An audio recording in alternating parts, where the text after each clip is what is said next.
Hi Morgan's Army. I wanted to make a video to give you an update since I have not been very up to date with this website at all. So again, I apologize for that. But I want to tell you what was going on and what has been happening and where we are today. First off, before I go into where we are with Morgan's progress, I wanted to give a huge shout out and thank you to Cactus Charities for an amazing dance pink party for Morgan on November 4th. Oh, big shout out and thanks to Brick Studios in Arcadia that hosted it as well. Morgan loved it. They gave Morgan a dancing outfit and everybody Zumba and there was mimosas, and because of their amazing planning and just kindness overall, we were able to raise $8,000 in like 2 hours to help Morgan fight this battle. So Cactus Charities, I don't say it enough. I owe you a huge thank you and gratitude, and I really appreciate everything you're doing for Morgan. Morgan has completed her 3 treatments of chemo. So the way the plan worked was that she would have 3 cycles of cisplatin. And like we talked about before, cisplatin is given to her every week. We need to stay in the hospital, and then we have 1 week off. We've had some trials and tribulations, fevers, which send us back into the hospital. And that's why we're here today. We came in Friday because of a fever. Good news is that the fever isn't a result to any infection. Her blood cultures are coming out negative, so it's just one of those things we have to ride out. When your numbers get low, you can sometimes get a fever, and it could be many reasons. But the good thing is it's not an infection that we need to treat, and she's still on the list for the liver transplant, which I'll get to in a second because there's some exciting news there.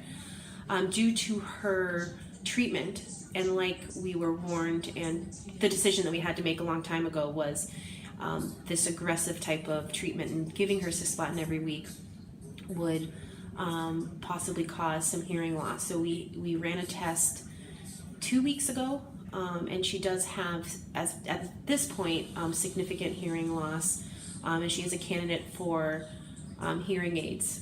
Something that I want to wait until after her chemo's done to get her fitted for.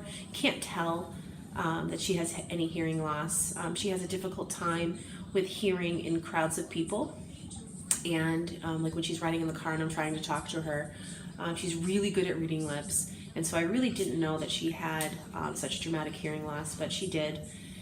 And but thankfully, due to the kindness of Cactus Charities and other people that have been fundraising for what we didn't really know we needed yet, but what we plan on doing is purchasing just the best hearing aids that you could possibly get for a kid, and with everything that they've given us, that won't be something that's going to tie us down too much, so that's great. The hearing loss is as dramatic and as heartbreaking as that is for us. It's something that will be remedied with hearing aids, and she'll just rock it, and it'll be fine, and she'll still be able to hear music and sing and dance, and she'll just need a little help with it. 100% worth it.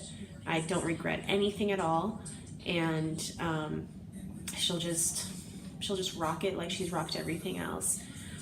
We're currently in the hospital due to fever, and one of the things after cycle 3 is we want to get her a new liver, and so this is the ideal time when a new liver would come in. So at this point, liver transplant has prepped us, and they're like, okay, we're gonna get it soon. They're hoping before Thanksgiving. Unfortunately, her numbers haven't been high enough, so we're like, God, her numbers need to be at 1,000, her ANC, in order to accept a liver.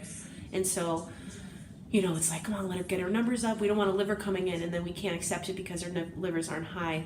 Liver transplant just came in and said, despite her numbers being low, they've decided collectively, along with our oncology team, that they are going to accept a liver despite her low numbers. There is an increase of risk with infection during this, but something that they are very, very, very confident that It just means a longer stay in the hospital after transplant. They're not worried about rejection because of that. It's just, we'll just have to fight harder to make sure that she recuperates from infection. And this, our Surgeon Vander Wolfen, I forgot his name, he super conservative, so if he says that we're going to do it anyway, then we're going to do it anyway. And they've come in every day and given me the impression that they've had to reject livers because of her low numbers. And so, while I'm recording this, they could open the door right now and say, all right, we have a liver, let's go. And so it's super exciting, super nerve-wracking, and the idea that we have this light at the end of the tunnel is something I am so thankful for. Ideally after transplant, after transplant she'll have to do a little bit more chemo just to make sure there's no cancer cells in her body, but it could be about 3 or 4 weeks before it would be about 3 or 4 months and she would be able to get back to normal life. She'll be all ready for kindergarten in August, and maybe even put her in some sort of preschool part-time for the last couple months in the spring. I don't know, but there's light at the end of the tunnel, and we're super grateful for everybody and their support in all of this. So that's what we're doing here. So for all of you that are praying, and send your thoughts and prayers and cards and wishes and support, just keep praying. Pray for the child in which the liver comes from, for their family, that they can rest in peace, but also that the family knows that by donating your children's organs, it's saving other children, and my daughter being one of them. So I think about them often, and I think about how in order for my child to live, another child has to lose their life in order for it to happen. And so it's weighs on my heart heavily, and but it's going to allow my daughter to live a very normal, beautiful, wonderful, productive life. And so as you sit and you pray for a healthy liver to come, please sit and pray for that family to find peace. Pray that everything goes well. The most critical time after a liver transplant is about 7 days, to make sure that this really important vein doesn't get clogged, and that's their biggest worry. And then so anyway, just wanted to give you an update, and when we get a liver, you'll know, because you'll be able to hear it from Phoenix Children's Hospital, our excitement and the fact that this is starting to come to a little bit of a conclusion, to start living a little bit more normally, travel. I want to go see my grandmother in Boston, and